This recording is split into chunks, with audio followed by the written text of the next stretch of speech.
A woman feeds a canine German shepherd. The next day, he shows up at her door with an emotional surprise. A lonely woman left a bowl of food outside her gate for a trembling K9 German shepherd she'd never seen before. He looked starved, abandoned, but somehow proud. She didn't expect him to come back.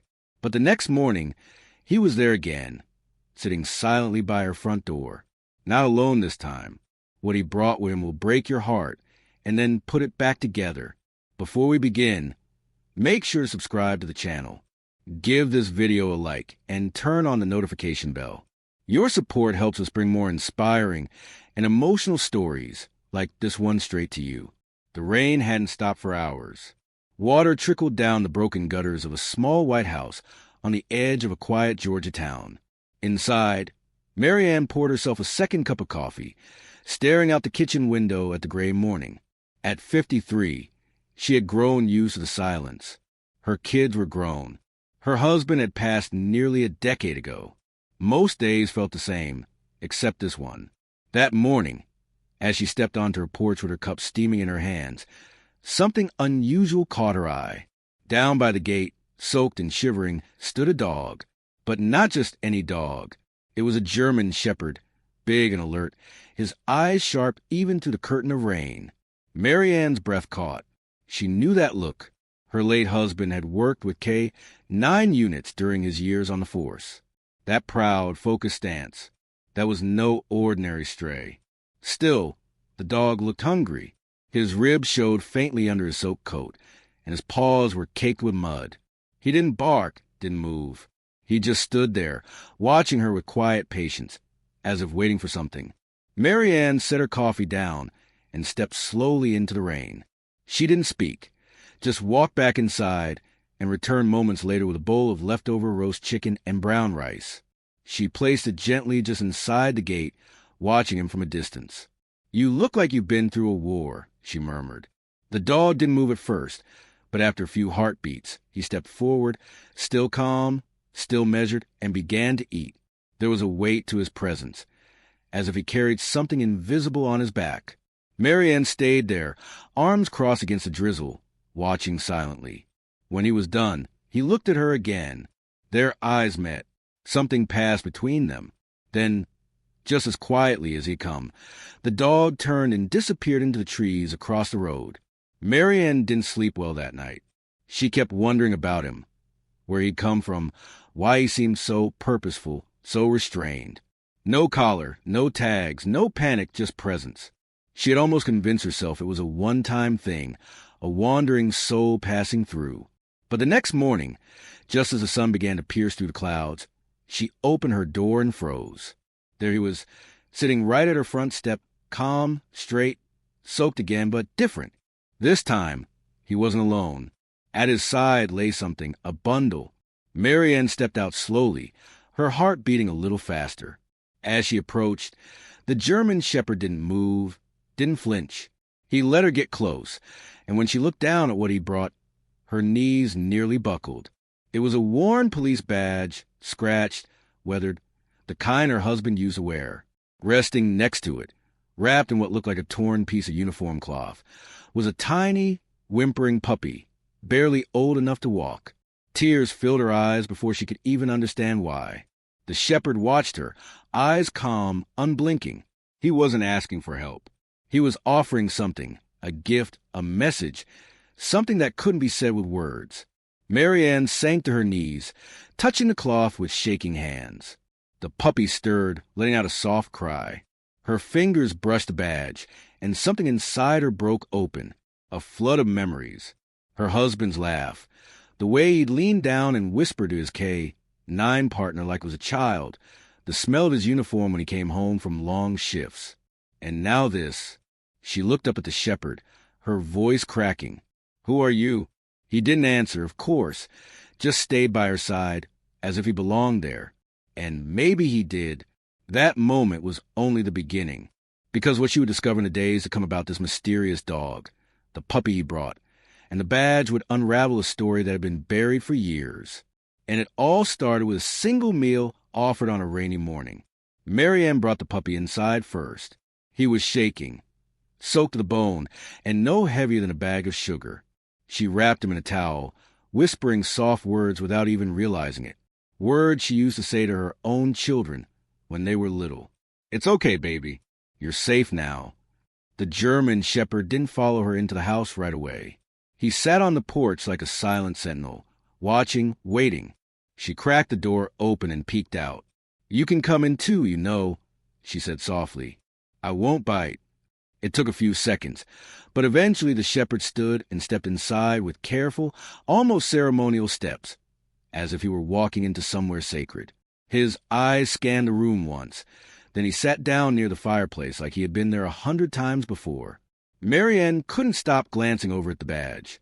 She'd placed it carefully on the kitchen table beside the folded cloth. Her hand still trembled when she touched it. Faded numbers were etched into metal, barely visible through the scratches and mud. But what caught her breath, what made her sit down as her legs gave way, was a name engraved on the back. S. Whitaker. Marianne pressed her fingers to her lips. Her late husband's last partner in the field had that name, Sean Whitaker. He was a young officer, barely out of training when he was paired with AK-9 named Rook. She remembered the dog. 2. Dark coat, always alert. He and Sean had been inseparable, but Sean had vanished during a search mission 5 years ago. Everyone assumed he'd drowned in the river that bordered the county woods. His car had been found abandoned. No body, no dog, no trace until now. She looked toward the shepherd. "Is that you?" she whispered. "Rook." The dog didn't move, but when she stood and slowly walked over to him, something strange happened. He lifted his paw and placed it gently on her arm. She gasped, not because of the touch itself, but because of what was tied to his leg. Another scrap of cloth, a different one. She untied it slowly, unfolding the soaked fabric. Inside, neatly wrapped in plastic, was a flash drive. Her heart stopped. She had no idea what was on it, but the look in Rook's eyes, because she was now convinced it was Rook, told her this wasn't random. This wasn't a coincidence. He had come for a reason. She stayed up most of the night. The puppy was fed, bathed, and curled in a blanket by the fireplace. Rook? Yes, Rook lay next to him, watching protectively. Marianne sat at the old desktop computer her son had left behind years ago and inserted the flash drive with trembling hands. There was one folder labeled simply for her. She clicked it. There were dozens of files, video clips, audio recordings, a journal in Word format. The first video was dated 2 weeks before Sean's disappearance. His face appeared on screen, scruffy, tired, smiling sadly. "If you're watching this," he said, "it means Rook found you or someone kind enough to listen." Marianne's chest ached. I knew this mission wasn't going to end well. Something wasn't right with the way they sent us out there. I won't get into details now, but if anything happens to me, Rook knows where to go. I told him everything. He remembers. He always remembers. Tears blurred her vision. "I don't know if you'll ever hear this, Marianne, but I trusted Rook to get this to you. You were always kind, always believed in the work we did, and I know you'll understand what it means to care for someone, even when they're gone." The video ended. She sat back, her body numb. 5 years. 5 years since anyone had seen Sean. And now this, a German shepherd carrying not just a puppy, but a message from the dead, from someone who trusted this animal so deeply that he made him the keeper of his last words. And the question was, why now? Why return after all these years? She turned toward Rook again. He was awake, eyes locked on her, unblinking. The answer wasn't in words. It never would be. But something was coming, and it was Rook who had brought it to her doorstep. The next morning, the sky was clear for the first time in days. Marianne stood on the porch with a mug of tea in her hands, staring at the woods across the road. Sunlight filtered through the tall pines, dancing on the damp ground like it was trying to erase the weight of everything that had happened. But nothing could erase it. Not now. Inside, the puppy stirred under the blanket by the hearth, yawning and letting out a soft squeak. Rook was lying beside him, head resting on his paws, eyes wide open, always watching, always guarding. She hadn't slept much. Her mind kept going back to the video, Sean Whitaker's voice echoing through her living room, the look in his eyes, the pain he was carrying. Even back then, he had known something. Something deeper than what he could say on camera. And Rook, God, Rook had remembered. He had carried that drive, hidden in cloth, across who knows how many miles. And more than that, he had chosen her. Her. She knelt beside him that morning, brushing a hand gently along the thick fur of his neck. "You did more than anyone ever expected," she whispered. "But why now?" There was no answer, but there was something in his eyes that told her the story wasn't finished. After feeding the puppy and setting out more food for Rook, who ate but never quickly, Mary Ann sat at the computer again and opened another file on the flash drive. This one was a journal entry, April 7th. "Rook and I found another mark carved into the tree today, just like the ones from last month. I reported it again, but they keep brushing me off. Said it's probably some dumb kids playing games. I don't think so. Rook doesn't think so either. He's been on edge for days. Something's out there watching us." Mary Ann scrolled down. April 12th. "They reassigned my backup without warning. It's just me and Rook now. No radio contact in half the zones. No explanations. I can't prove it, but I think someone wants us quiet. We found a discarded uniform buried beneath the creek bed today. It had a badge number and blood on it." Her stomach tightened. She hadn't heard anything about this. None of it.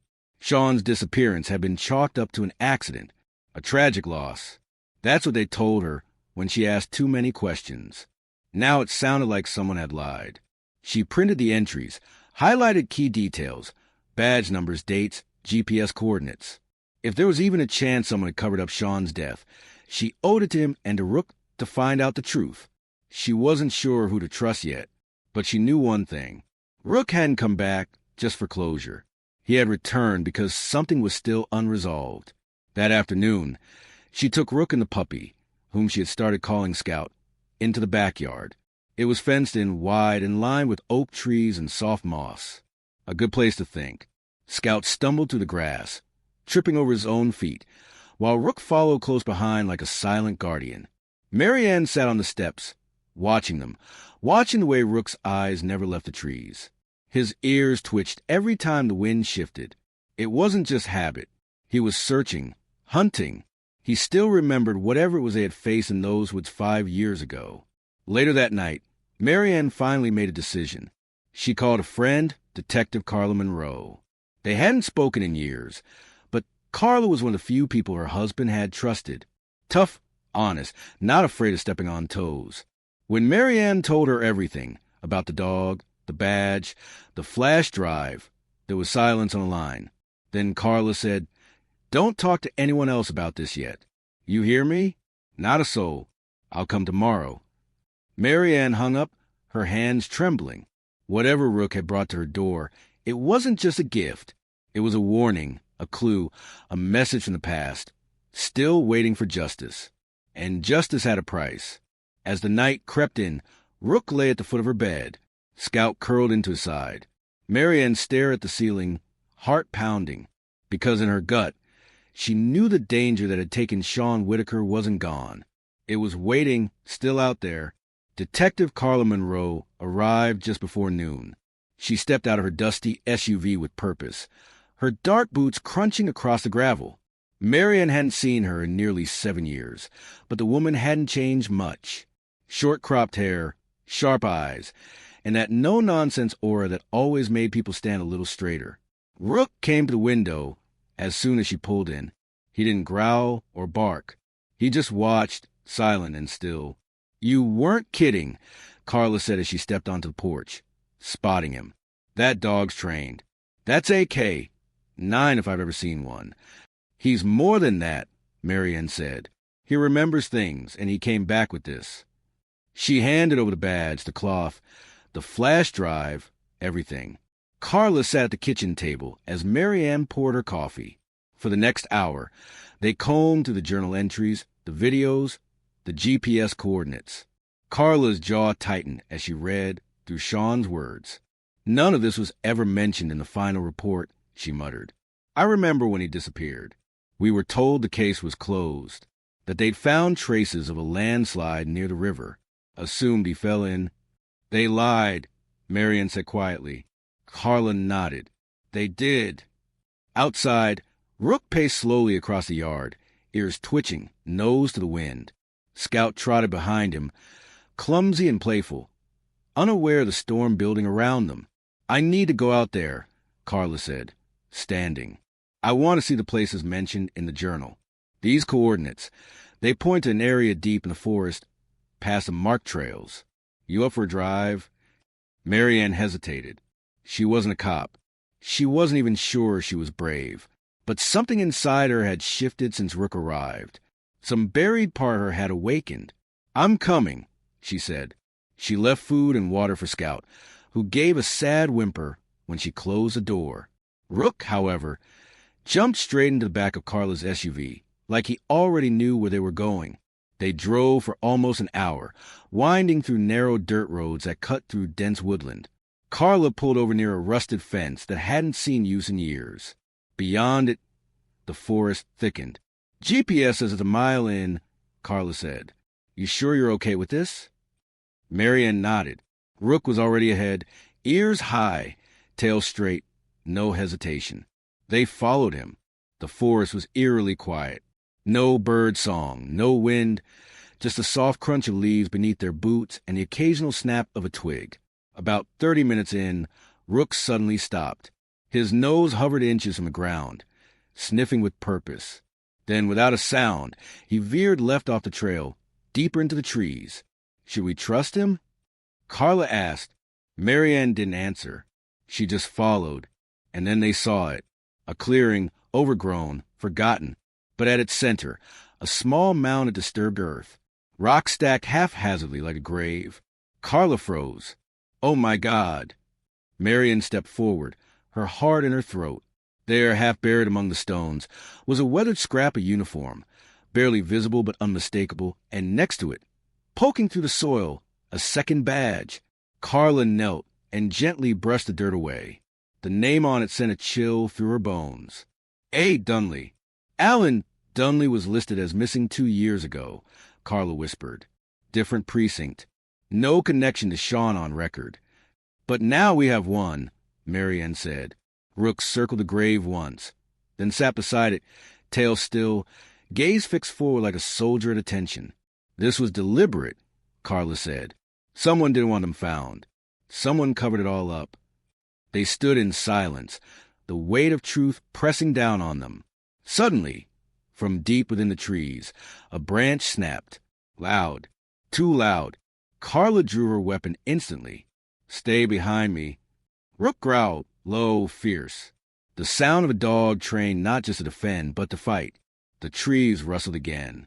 Then silence. Carla scanned the area, eyes sharp, gun steady, but nothing came out. Still, they weren't alone. Marianne's pulse raced. Whoever had buried those officers was still watching. They didn't speak on the drive back. Carla kept one hand on the steering wheel and the other near her holster the entire time. Rook lay in the back seat, eyes wide open, as if he expected something or someone to follow him out of those woods. Back at the house, Marianne rushed to check on Scout. The puppy barked once when she opened the door, wagging his tiny tail with relief. He was unharmed, but the house felt different now, exposed, as if whatever haunted that forest had followed them home in the silence. Carla paced the living room, phone pressed her ear. She was trying to reach someone, an old contact in internal affairs. But the signal kept dropping. I don't like this, she muttered, hanging up in frustration. That second badge was an accident. 2 officers, different departments, both gone without a trace. That's a pattern, and I promise you, it's not over. Marianne stared at Rook, who now sat near the front door, his head low, but alert. He hadn't relaxed once since they had left the clearing. She walked over and knelt beside him. You knew, she whispered. You knew they were out there all along. Rook didn't react. But when Marianne placed a hand on his shoulder, she felt his body trembling ever so slightly. Not in fear, but in focus. He was waiting. Then, just after nightfall, someone knocked. Not a soft knock.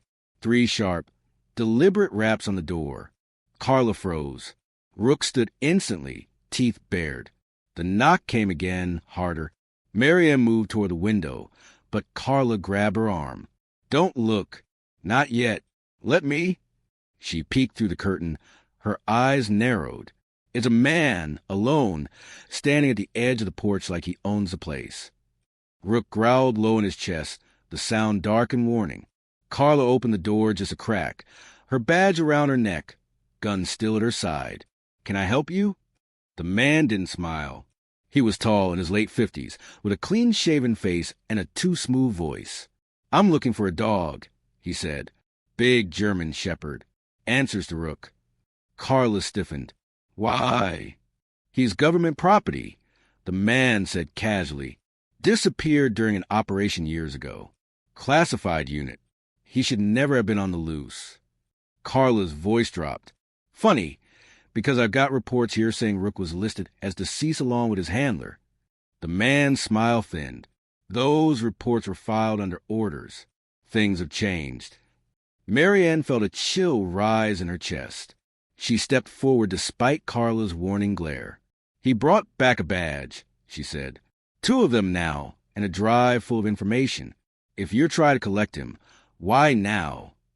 The man looked at her, and for a brief moment, something flickered in his eyes. A flash of annoyance, or maybe fear.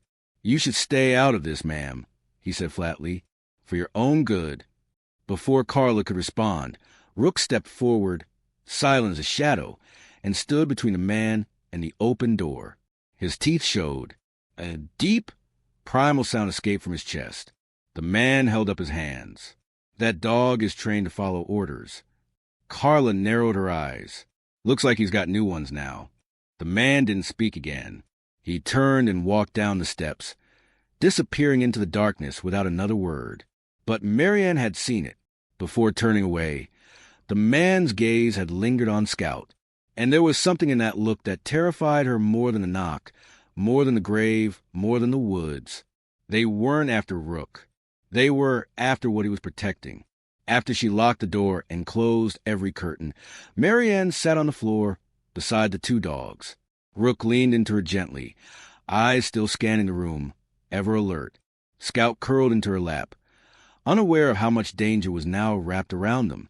"They're coming back," Carla said quietly. "This isn't over." Marianne nodded, stroking Rook's fur. "No," she said, "but this time we won't be the ones running." And outside, just beyond the tree line, headlights flashed once through the pines and vanished. The night stretched long and restless. Carla stayed in the living room with her sidearm within reach, dozing on and off in the armchair. Marianne sat curled up on the floor next to Rook and Scout, a flashlight flickering on the table beside her. Every creak of the old house, every gust of wind against the window made her flinch. But Rook didn't move. He stayed perfectly still, except for the slow lift and fall of his chest. He was listening, always listening. Just before dawn, Marianne heard it, barely louder than a whisper. A whine. She sat up instantly. It was Rook, not fear, not pain. It was almost a memory, a sound full of longing. She placed a hand on his fur. He was staring at the front door, ears angled slightly back. His tail lay still, but his eyes held something different now. Not the soldier's focus from before. Something older, something softer. "Do you want to show me?" she asked. He stood, and then, without hesitation, he walked toward the door. Marianne glanced at Carla, who was already sitting up, watching them. "I don't think he wants to run," Marianne whispered. "I think he wants to finish something." Carla stood and grabbed her jacket. "Then let's finish it." They left Scout behind, curled in blankets and safe. Rook led them down the road and into the woods before the sun had fully risen. But this time he wasn't searching. He knew. They followed him for nearly a mile until he stopped in front of a moss-covered tree stump. It didn't look like much, just another forgotten landmark in the endless Georgia woods. But Rook sat beside it and pawed at the ground. Carla knelt and brushed away the damp leaves. Beneath them was a plastic bag, sealed tight with tape, aged and yellowed by time. Inside were photographs, printed documents, and a folded piece of paper. The photos were grainy but clear enough. Men in uniform exchanging something. Money, from the look of it, beneath a train overpass. There were dates scrawled on the backs in Sean's handwriting. Then came the documents, transfer orders, internal memos. One name appeared over and over. Major Eli Rohr. Marianne's blood ran cold. She remembered that name. Rohr had overseen her husband's division before he retired. His file was always marked confidential, untouchable. The folded paper was a letter addressed to Carla. Her hands shook as she opened it. Carla, if Rook finds you, it means I didn't make it out. I don't know who I can trust anymore. But I trust you. Rohr's been running covert asset deals, using K-9 units as untraceable couriers.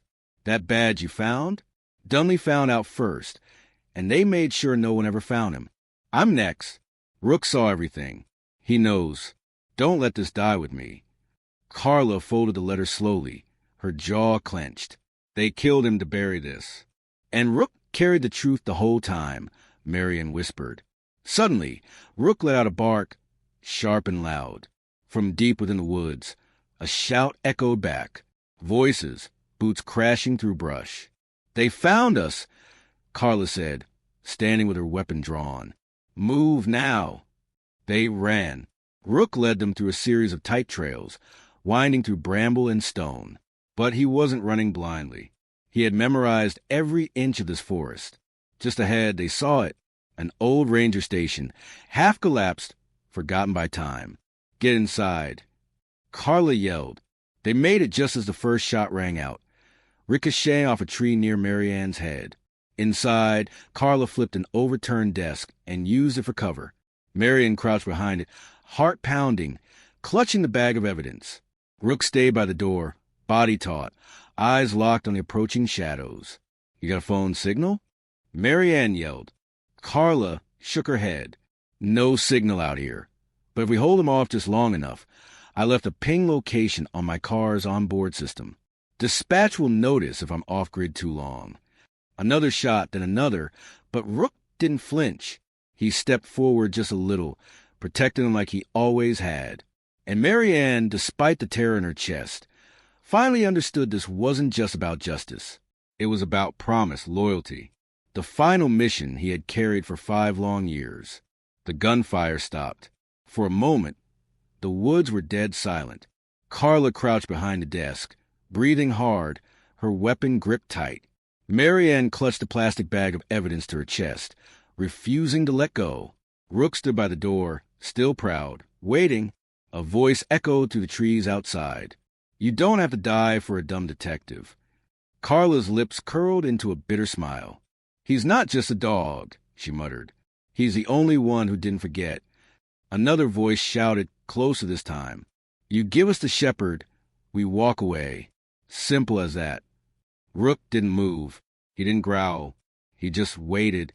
Marianne touched his back gently. You don't have to do this. You've done enough. But in her heart, she knew this was the only way he could finish what Sean had started. Loyalty wasn't a word to Rook. It was breath. It was blood. Carla looked at Marianne, voice low. They'll come in soon. When they do, I need you to run. Take the puppy. Take the bag. Head east. I'll hold them off. No, Marianne said. We stay together. Before Carla could argue, Rook suddenly barked once, sharp and commanding, and leapt through the broken doorframe. Rook, no. But he was already gone. What followed was chaos. Shouts, footsteps, a scuffle in the leaves. A man screamed, then another gunshot. Carla ran out after him. Marianne followed seconds later. They found one man unconscious, face bloodied, crumpled beneath the trees. Rook stood over him, chest heaving. The other attacker, there had been 2, was gone, vanished into the woods. But Rook had done what he came to do. He had stopped them, protected them, and now he stood motionless, his front paw bleeding. Marianne fell to her knees beside him. Oh, no. No, baby. She pulled off her jacket and pressed it to his wound. Rook leaned into her, exhausted, but proud. His body trembled, but his eyes never closed. He needs help, she whispered. Carla nodded. Let's get him out of here. They lifted him gently into Carla's SUV and sped back toward town, weaving through the trees like a ghost fleeing fire. The moment they hit cell range, Carla called it in. Officer down. I repeat, officer down. K9 Rook. We have evidence of a classified cover-up and attempted murder. Requesting full backup, immediate response. By the time they reached the edge of town, sirens were already echoing from every direction. Rook was rushed to the local vet, an ex-military medic who had worked with K9s for years. He took one look at the badge Marian held, the blood on her hands, and said only, I'll do everything I can. Hours passed. Marianne sat in the waiting room, holding Scout in her arms. The puppy slept soundly, unaware that the dog who had carried him from the shadows was now fighting for his life. Carla paced nearby. Phone pressed her ear. Officials from 3 counties were involved now. The man Rook had taken down was in custody. The documents were verified in the flash drive. Every video, every journal page, was enough to shake entire departments. Major Eli Rohr was arrested that same day. When the vet finally emerged, wiping his hands on a towel, Marianne stood up so fast the chair tipped over behind her. He's going to be okay, the vet said. Marianne's knees buckled, and Carla caught her just in time. You hear that, Rook? She whispered through tears. You're not done yet. Days later, Rook came home. He walked slowly at first, his leg bandaged, his body thinner, but his eyes still burned with that same unbreakable light. Scout ran to him and nuzzled under his chin. And for the first time, Rook let himself rest. Marianne turned her living room into a kind of memorial. Sean Whitaker's badge, the recovered photos, the folded American flag the department delivered, and beside it all, a framed picture of Rook standing tall beside Scout on the porch with the sun rising behind them. The town never forgot what he'd done. They held a ceremony. The mayor called him a hero. Carla called him a legend. But Marianne, she called him family. And every morning after that, rain or shine, Rook would sit at the front door, just like he did that first day. Not as a soldier, but as a guardian, a survivor, a friend. If this story inspired you, remember courage doesn't always wear a uniform. Sometimes it wears fur. Subscribe to the channel, give this video a like, and share with someone who believes in second chances, loyalty, and the healing power of love.